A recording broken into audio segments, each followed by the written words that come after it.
예수님의 생애를 기록한 성경이 네 권입니다. 마태복음, 마가복음, 누가복음, 요한복음입니다.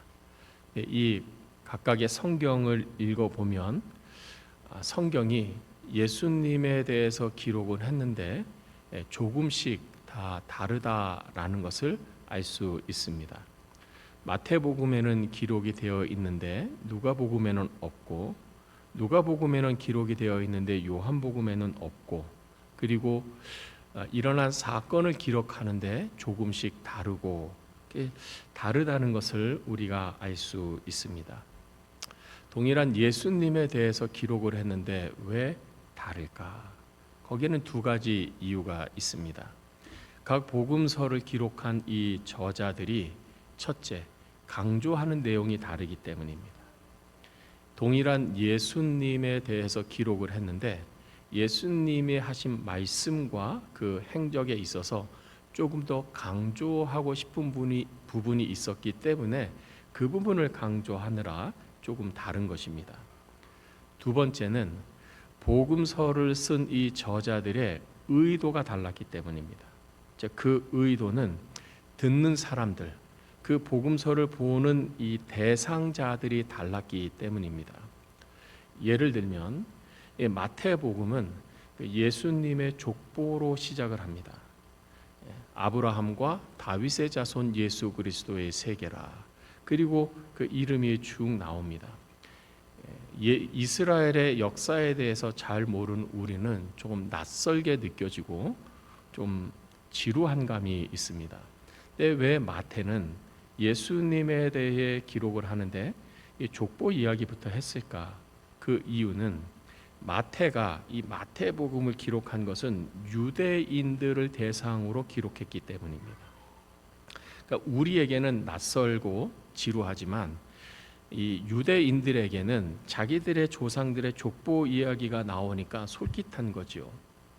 그래서 마태는 유대인들에게 예수님이 어떤 분이신지를 알려주기 위해서 이 마태복음을 기록을 했습니다. 반면에 누가복음을 기록한 사람은 누가인데, 누가는 이방인들을 대상으로 해서 이 복음서를 기록을 했습니다. 이 누가복음에는 생소한 단어들이 우리에게 조금 더 친숙한 내용들이 나옵니다. 이 누가는 이 유대의 역사를 잘 알지 못하는 사람들을 대상으로 예수님은 이런 분입니다라고 가르쳐 주기 위해서 누가복음을 기록을 한 것입니다. 요한복음은 마태, 마가, 누가복음보다 전혀 다릅니다.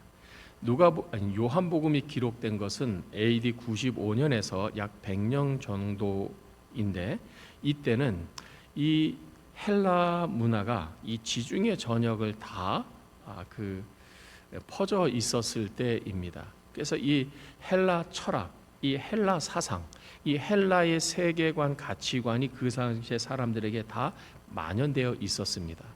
이 요한이 어떻게 하면 예수님을 이 헬라 사람들에게 알기 쉽게 전할 수 있을까 하고 하다가 헬라 사람들이 이미 가지고 있는 그들의 가치관, 그들의 용어를 사용해서 예수님을 전하고 싶었기 때문에 그들에게 맞는, 헬라 사람들에게 맞는 내용으로 기록을 했기 때문입니다. 그래서 마태, 마가, 누가, 요한복음이 예수님에 대해서는 동일하게 같은 주제로 말하지만 조금씩 그 의도와 그 대상에 따라 다르다라는 것을 우리가 알 수 있습니다. 동일하게 마태복음이든 마가복음이든 누가복음이든 요한복음이든 동일하게 예수님에 대해서 기록을 했는데 공통적으로 강조한 부분이 있습니다. 그것은 바로 예수님의 죽으심, 십자가에서의 죽으심과 부활입니다. 우리가 성경을 조금 더 주의 깊게 보면 이 앞부분의 예수님의 이 말씀이나 행적보다는 이 마태, 마가, 누가, 요한이 예수님의 인생의 후반부, 생애의 후반부, 즉 예수님의 십자가의 죽으심과 부활에 많은 부분을 할애하고 있다라는 것을 알 수 있습니다. 그만큼 강조 하고 싶었던 것입니다. 예수님의 죽으심과 부활이 같이 연이어서 나오는 이유는 이렇습니다. 제가 지난주에 말씀드린 것처럼 예수님께서 십자가에 못 박혀 죽은 것은 역사적 사실이다. 이와 마찬가지로 예수님께서 사흘 만에 부활하신 것도 동일하게 역사적 사실이다. 예수님의 죽으심을 우리가 사실로 받아들인다면 예수님의 부활도 사실로 받아들여야 된다라는 것입니다. 만약에 예수님이 부활하셨다라고 하는 이 복음서의 기록이, 즉 예수님의 이 부활이 사실이 아니었다면 기독교는, 성경에 기반을 둔 기독교는 오늘날까지 존재하지 않았을 것입니다. 거짓을 믿는 사람이 누가 있겠습니까? 우리야 지금 2000년의 시간이 지났기 때문에 그것을 믿지만, 보지 못하고 믿지만, 예를 들어서 예수님이 AD 33년경에 돌아가셨는데 그 이후로 바로 교회가 탄생이 되었습니다. 10년, 20년 후에 교회에서 예배를 드립니다.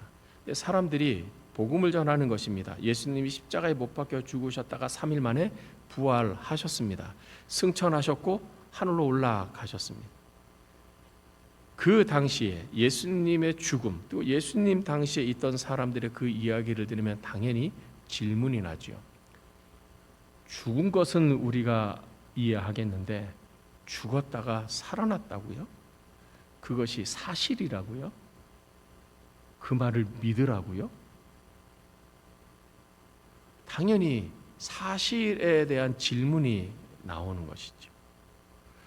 예수님의 이 부활이 역사적 사실이 아니었다면, 사실이 아닌데 조작이고 허위인데 그것을 사실처럼 이야기했다면 이미 그 이전에 AD 100년경에 교회는 이 세상에 존재하지 않았을 것입니다.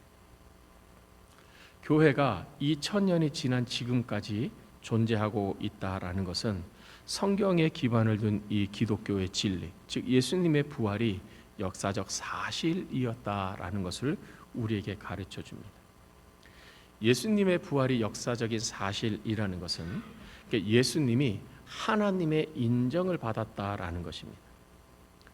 왜 우리가 예수님의 부활을 믿지 못하는가? 우리로서는 그럴 만한 능력이 없기 때문입니다. 우리에게는 부활의 능력이 없습니다. 죽었다가 다시 살아나는 능력도 없고 죽은 자를 다시 살리는 능력도 없습니다. 그래서 우리 인간에게 없는 능력입니다. 그런데 만약에 예수님이 죽었다 살아났다라고 하는 것은 하나님이 죽은 자 가운데서 살리셨다는 거죠. 하나님이 죽은 자 가운데서 특별히 예수님을 살리셨다는 것은 예수님이 죽기 전에 하신 그 말씀, 그 말을 하나님이 사실이라고, 진리라고 인정했다는 것입니다. 예수님이 살아계셨을 때 하신 말씀이 무엇입니까? 자기에 대해서 무엇이라고 말씀하셨습니까? 나는 길이요 진리요 생명이다.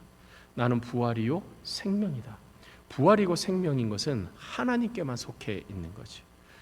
예수님은 자신을 소개하실 때 하나님을 아버지라고 얘기하면서 하나님과 자신의 관계를 말했습니다.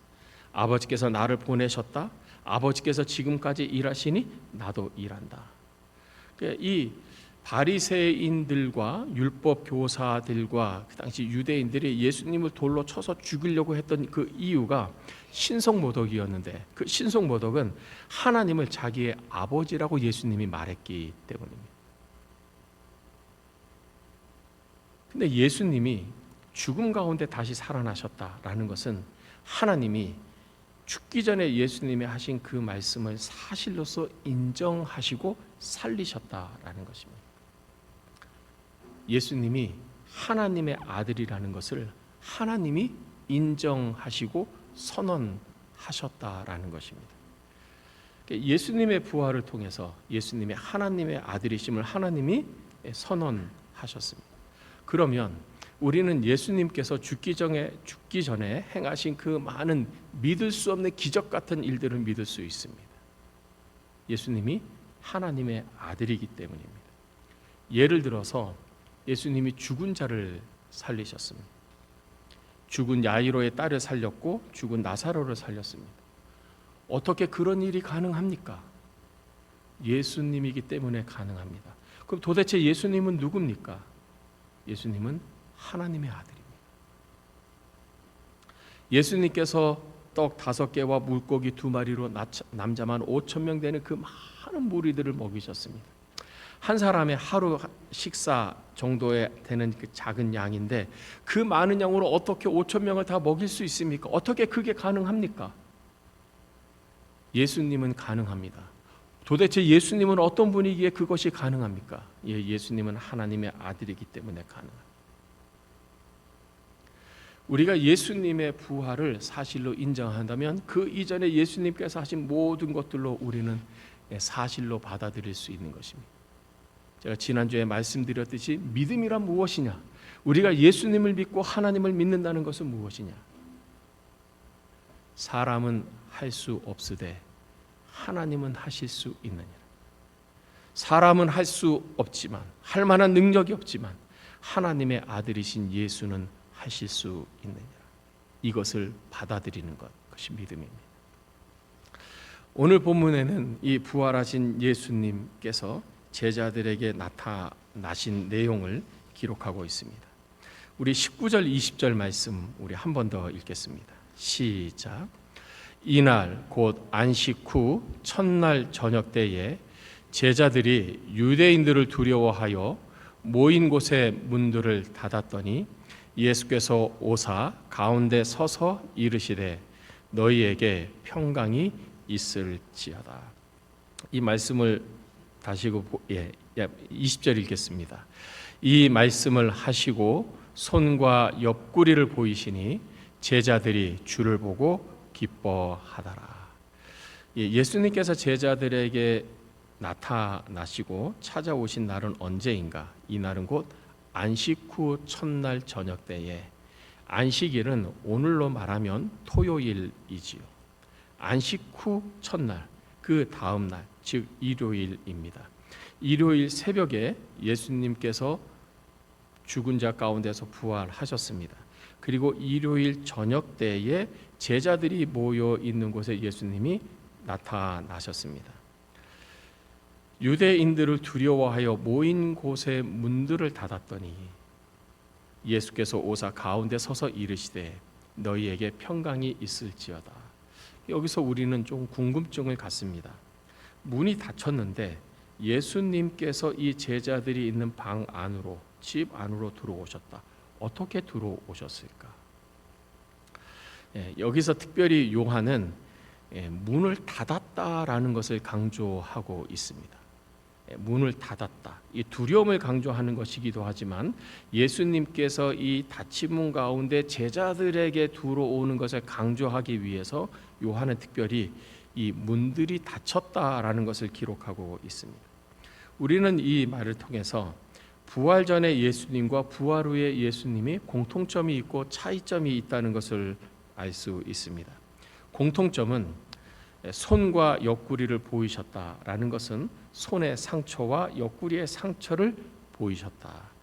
그러니까 예수님이 십자가에 죽으셨을 때 손에 못자국이 있으셨고 옆구리에 창에 찔린 상처가 있었습니다. 손과 옆구리를 보이셨다는 것은 손과 옆구리에 난 상처를 보이셨다. 예수님은 부활하신 후에도 상처를 가지고 계셨다라는 것입니다. 서서 말씀을 하셨다. 네, 말씀을 하셨는데 제자들이 다 이해할 수 있는 말로 말씀을 하셨다. 공통점입니다. 차이점이 있습니다. 문들을 닫았더니, 그러니까 예수님이 문이나 이 벽을 통해서 들어오셨다라는 것입니다. 즉 문이 닫혀 있는데도 예수님의 집에 들어오셨다.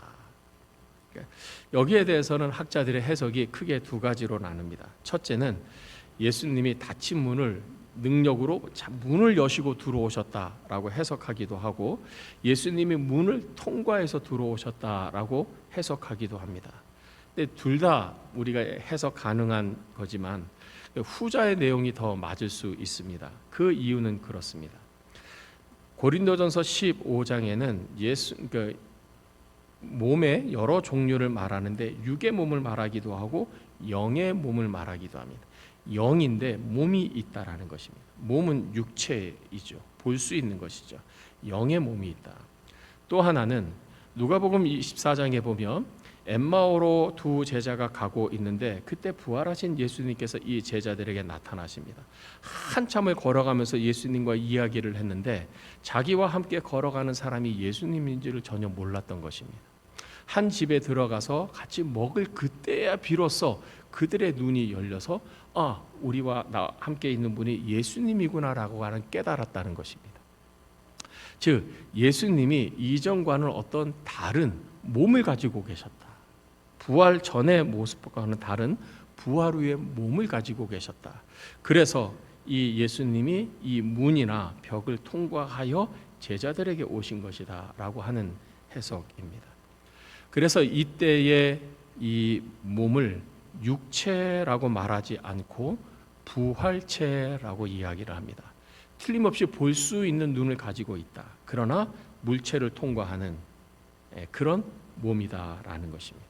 예수님께서 이렇게 제자들에게 나타나셨습니다. 그리고 제자들에게 말씀하십니다. 우리 21절에서 23절 말씀 우리 다 같이 한번 읽겠습니다. 시작. 예수께서 또 이르시되 너희에게 평강이 있을지어다. 아버지께서 나를 보내신 것 같이 나도 너희를 보내노라. 이 말씀을 하시고 그들을 향하사 숨을 내쉬며 이르시되 성령을 받으라. 너희가 누구의 죄든지 사하면 사하여질 것이요 누구의 죄든지 그대로 두면 그대로 있으리라 하시니라. 우리는 예수님께서 이 제자들에게 하신 말씀을 통해서 세 가지를 알 수 있습니다. 예수님이 먼저 제자들에게 말씀합니다. 너희에게 평강이 있을지어다. 우리는 이 말씀을 통해서 예수님의 용서하는 마음을 알 수 있습니다. 이 당시의 정황으로 보면 예수님은 제자들에게 아주 많이 섭섭하셨을 것입니다. 제자들로 인해 예수님은 상처를 받으셨고 어떻게 보면 아마 화도 나지 않으셨을까. 왜냐하면 바로 나흘 전에 예수님이 겟세마네 동산에서 체포되셨을 때 이 제자들이 뿔뿔이 다 도망갔기 때문입니다. 예수님의 제자가 되겠다고 하는 사람들이 참 많았는데 그 중에서 예수님은 특별히 이 12명을 선택하셔서 제자로 부르셨습니다. 그리고 그들에게 하나님의 영광을 보여주셨고 능력도 주시기도 하셨고 하나님 나라의 복음을 그들에게 전해주셨고 해석해 주셨습니다. 그러니까 이 제자들은 예수님의 일방적인 사랑의 선택을 받아서 예수님과 함께 3년 동안 동고동락을 하며 하나님의 영광을 보고 다른 사람들이 누릴 수 없는 놀라운 특권들을 이 제자들이 다 누렸습니다. 그런데 정작 자기의 스승이 예수님이 위험에 처해 있을 때 자기 살겠다고 다 도망을 갔어요. 우리가 예수님이라도 얼마나 섭섭했을까? 아마 배은망덕하다라고 하는 마음도 가졌을 것입니다. 아마 우리 같으면 이 제자들에게 이렇게 하지 않았을까요? 너희가 어찌 그럴 수 있냐? 그러고도 너희가 내 제자라고 할 수 있냐? 어떻게 날 위험한 순간에 같이 살겠다고 다 뿔뿔이 도망치냐? 이 배은망덕한 X야. 이러지 않았을까요? 예수님은 그러지 않았다는 것입니다. 또 예수님은 이러시지도 않았습니다. 그래, 내가 지난 날들은 내가 생각하지 않겠다. 지난 날들 내가 다시금 언급하지 않겠다. 내가 다 용서하겠다. 다음부터는 그러지 말아라. 이렇게도 말씀하지 않으셨습니다. 예수님은 제자들이 나흘 전에 잘못한 것에 대해서 한마디도 말씀이 없으셨어요. 언급도 하지 않으셨어요. 예수님이 제자들에게 하신 말씀은 너희에게 평강이 있을지어다 라는 말이었어요. 잘못을 말하지 않았습니다. 없는 걸로 생각을 했습니다. 모른 척 했습니다. 이것이 우리가 예수님으로부터 배우는 용서입니다. 용서는 무엇이냐? 상대방이 잘못한 것에 대해서 아무 말도 하지 않는 것입니다. 언급조차 하지 않는 것입니다. 아무 일도 없었던 것처럼 모른 척 하는 것입니다. 예수님으로부터 배우는 용서의 방법입니다.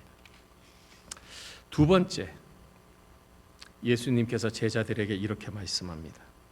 아버지께서 나를 보내신 것 같이 나도 너희를 보내노라. 여기서 우리는 두 가지 사실을 알 수 있습니다. 하나님이 예수님을 세상에 보내셨다. 예수님은 제자들을 보내셨다. 제자들을 보내셨다라는 것은 제자들뿐만 아니라 제자들을 통해 세워진 교회, 즉 성도들도 보내셨다. 왜 보내셨을까? 왜 보내셨을까? 그것은 하나님께서 예수님을 보내신 것을 알면 우리가 쉽게 이해할 수 있습니다. 하나님이 예수님을 이 세상에 보내셨습니다. 하나님께서 예수님을 이 세상에 보내신 이유는 세상에 구원하기 위해서, 영생을 주기 위해서 보내셨습니다. 예수님이 우리를 세상에 보내셨습니다. 복음이신 예수님을 전하라고 보내셨습니다. 복음입니다. 복음은 굿뉴스이지요. 좋은 소식입니다. 예수님에 대한 소식은 좋은 소식입니다. 왜 예수님에 대한 소식은 좋은 소식이고 복된 소식일까요? 기쁨을 주기 때문에 그렇습니다. 왜 우리가 예수님에 관한 복음을 전하면 사람들의 가운데 기쁨이 일어날까요? 소망을 주기 때문입니다. 소망이 무엇입니까? 우리가 할 수 없는 것을 하나님은 하신다. 예수님을 죽은 자 가운데서 부활시키신 그 하나님이 우리를 도와주신다. 부활하신 예수님이 우리를 도와주신다. 그 메시지이기 때문에 복된 소식이고 굿뉴스이고 기쁨의 소식이고 소망의 소식입니다. 예수 복음을 듣는 사람들의 공통적인 반응이 있습니다. 모두가 다 기뻤다는 것입니다. 요한복음 4장에 나오는 사마리아 성의 수가성의 여인을 보십시오. 예수님이 이 여인과 계속해서 이야기를 합니다. 이 예수님은 이 여인을 구원하기로, 이 여인에게 영생을 주기로 이미 작정을 하셨습니다. 이 여인은 계속 말을 바꾸면서 예수님의 과 대화하기를 회피합니다. 예수님이 계속 인내하면서 집요하게 이 여인에게 영생의 단계로 이끌어갑니다. 마침내 이 여자가 예수님의 말씀을 듣고 예수님이 메시아이구나, 영생을 주시는 분을 깨닫게 되었습니다.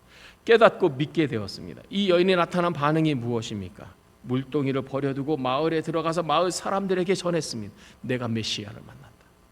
왜 이 여인이 물동이를 버려두고 그 마을에 갔을까요? 왜 마을에 뛰어가서 그전에는 그렇게 만나고 싶지 않고 회피하고 싶었던 마을 사람들에게 왜 예수를 전했을까요? 기뻤기 때문이죠. 사도행전 2장에 나오는 초대교회 예루살렘 교회의 성도들을 보십시오. 베드로가 그들에게 설교를 했습니다. 너희가 십자가에 못 박혀 죽인 예수를 하나님이 살리셨다. 주와 그리스도가 되게 하셨다. 사람들이 베드로의 설교를 듣습니다. 우리가 어떻게 하면 구원을 받을 수 있습니까? 너희가 회개하고 예수를 믿어라. 그리하면 성령을 선물로 받을 것이다. 베드로의 말에 사람들이 회개하고 예수님을 믿었습니다. 그에게 어떤 일이 일어났습니까? 사람들이 모였습니다. 성전에 모이기도 하고 집에 모이기도 했습니다. 사도들의 가르침을 받고 떡을 나누면서 그들이 찬송을 하면서 하나님 앞에 예배를 드렸습니다. 누가 시킨 것이 아닙니다. 오가나이저가 있었던 것도 아닙니다. 그들은 자발적으로 교회에 모였고 집에 모였고 어디에 모여서도 그들은 기도하고 말씀을 듣고 배우고 찬양하고 예배를 했습니다. 왜? 간단하지요. 기뻤기 때문에. 사도 바울이 빌립보 감옥에 갇혔을 때 그 감옥문이 열립니다. 하나님이 역사하신 것입니다. 감옥문이 열렸습니다. 간수장이 문이 열렸으니 죄수가 도망갔을 것이다 하고 자결하려고 하는 그때에 사도 바울이 말 아닙니다. 우리가 여기 있습니다. 죽지 마십시오. 사도 바울이 이 모습에 감명을 받아 씻깁니다. 제가 어떻게 하면 구원을 받을 수 있습니까? 유명한 사도행전 16장 31절을 말씀합니다. 주 예수를 믿으라. 그리하면 너와 내 집이 구원을 얻으리라. 바울의 말대로 이 간수장과 그 온 집안 사람들이 주 예수님을 믿었습니다. 그 다음에 나온 성경 말씀이 무엇입니까? 그와 그 온 집안이 크게 기뻐하니라. 그래서 존 파이퍼라고 하는 목사님은 기독교의 특징을 이렇게 말합니다. 기독교는 희락이다. 기쁨인 것이죠. 예수님을 만나면 기쁨입니다. 왜 우리가 복된 소식을 전해야 합니까? 왜 우리가 예수 복음을 전해야 합니까? 왜 우리가 예수 부활의 복음을 전해야 합니까? 그것을 믿고 받아들이는 자에게 하나님이 주시는 기쁨이 임하기 때문입니다. 왜 기뻤을까요? 해방과 자유, 치유와 회복, 소망과 능력을 덧입기 때문입니다. 걱정과 근심 가운데 있는 사람에게 주님이 우리를 보내셨습니다. 염려하지 마십시오. 하나님이 도와주실 것입니다. 죄와 어둠 가운데 있는 자들에게 하나님이 우리를 보내셔서 예수 복음을 전하게 하셨습니다. 하나님이 당신을 죄로부터 구원하실 것입니다. 아픔과 상처 가운데 괴로워하는 자에게 주님이 우리를 통하여 주님의 복음의 말씀을 전합니다. 하나님이 치유해 주실 것입니다. 인생의 실패와 절망 가운데 있는 자들에게 우리가 예수 복음을 전합니다. 희망을 가지십시오. 전능하신 하나님, 예수님을 죽은 자 가운데서 일으키신 하나님이 당신을 도와주실 것입니다. 우리는 바로 이렇게 부활의 복음을 전하라고 보내심을 받은 사람입니다. 이것이 우리가 살아가는 삶의 목적이고 이유인 것입니다. 예수님이 바로 우리에게 이렇게 삶의 목적을 주셨습니다. 아버지께서 나를 보내신 것 같이 나도 너희를 보내노라.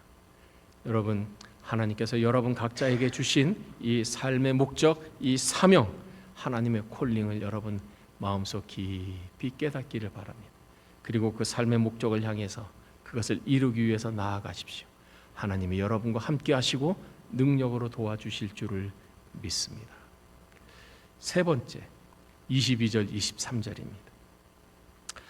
제가 한번 읽어드리면, 이 말씀을 하시고 그들을 향하서 숨을 내쉬며 이르시되 성령을 받으라.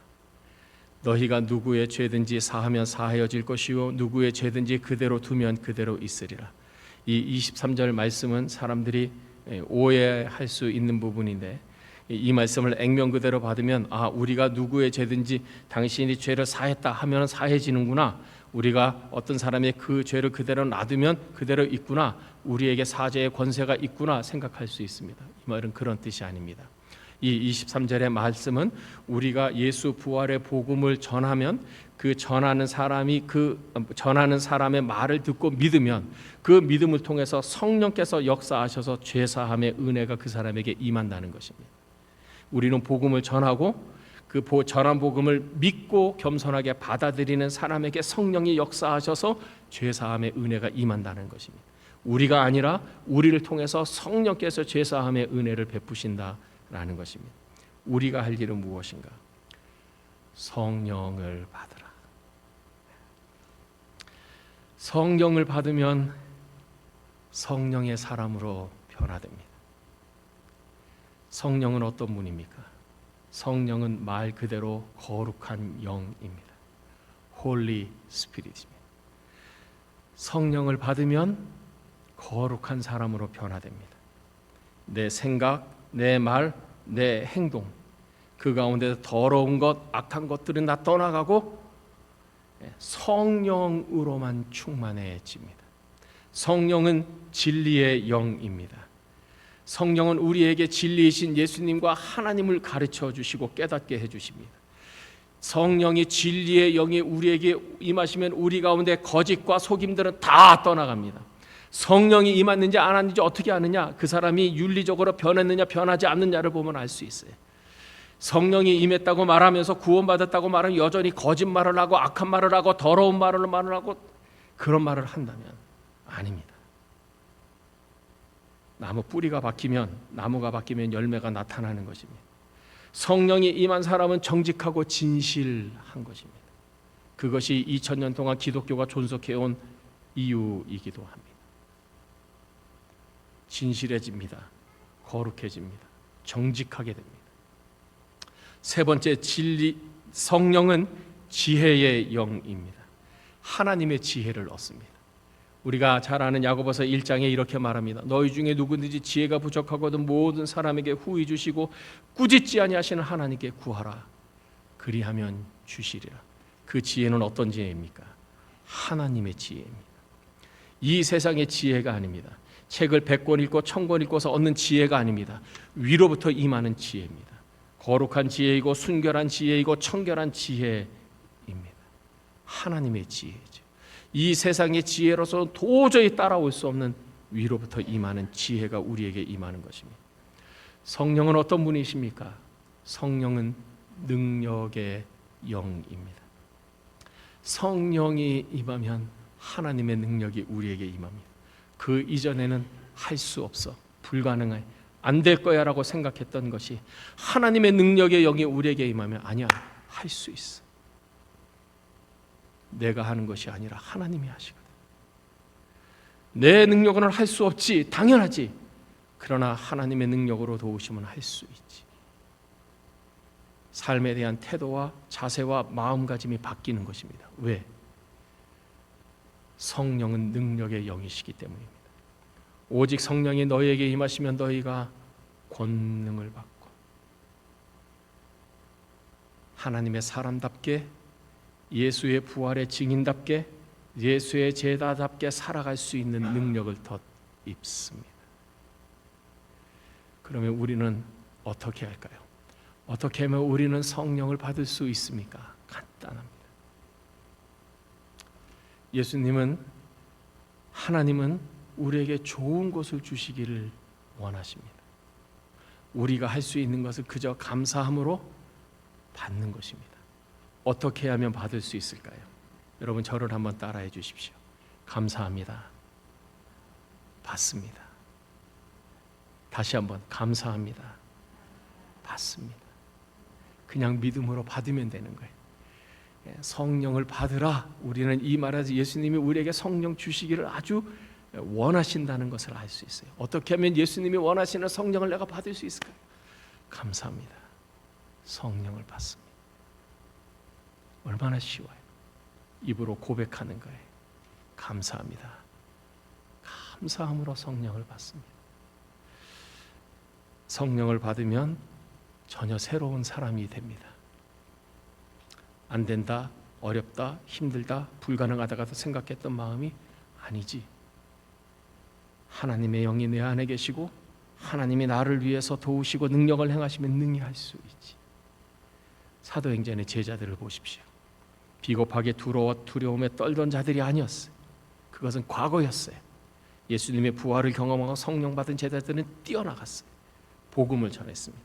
환난이 있었고 핍박이 있었고 반대가 있었고 위험이 있었습니다. 그럼에도 불구하고 그들은 담대하게 예수 부활의 증인이 되었어요. 하나님이 도우셨어요. 성령님이 그들과 함께 역사하셨습니다. 부활하신 주님이 우리에게 말씀하십니다. 성령을 받으라. 감사합니다. 감사함으로 성령을 받겠습니다. 성령 충만한 우리, 그리하여 부활의 증인이 되는 우리 모두가 되시기를 주님의 이름으로 축복합니다. 기도하겠습니다.